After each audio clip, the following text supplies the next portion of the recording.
The girl that rejected me in college came on to me at a party 2 years later, so I rejected her back and it destroyed her ego. Now all of her friends are attacking me. Major update. I spent most of my childhood and early adulthood focused on education. I'm not naturally gifted, so I had to focus and work hard as my parents encouraged me to. Things slowed down later during college and I found myself being more social. There was a girl, Nat, in my social circle whom I liked, so I asked her out.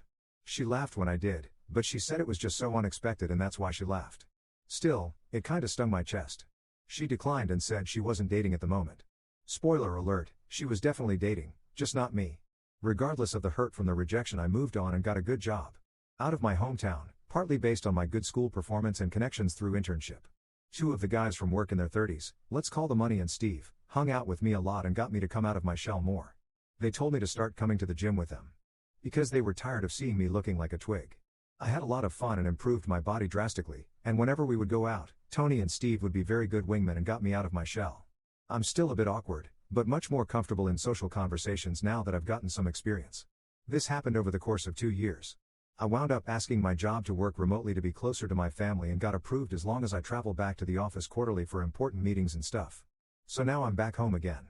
A few weeks ago I went to the grocery store and ran into Nat, the girl that rejected me in college. Turns out she is raising a kid on her own now and generally doing well for herself. We ran into each other again at a mutual friend's party later. This is when she asked when I was going to ask her out again.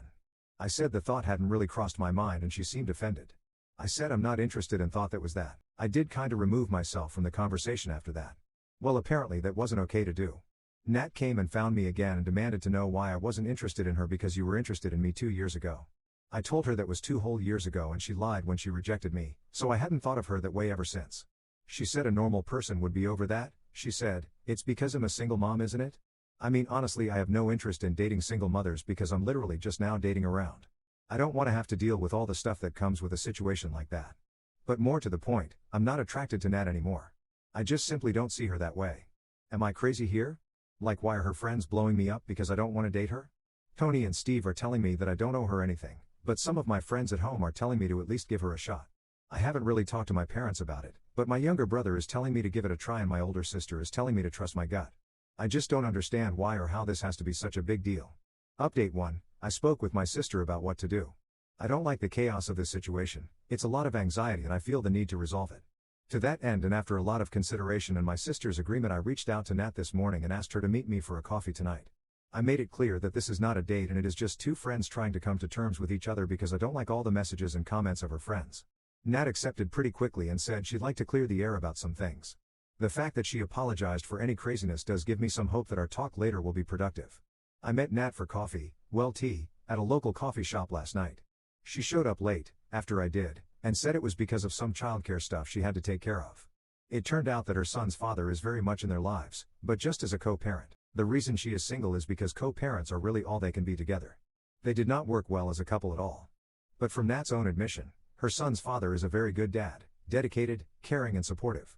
I said to Nat that these last couple weeks were very stressful for me because of her friends contacting me about her and that I'm sorry that she offended or hurt me by saying no, but I'm still not sorry for saying so. Nat stopped me and apologized to herself.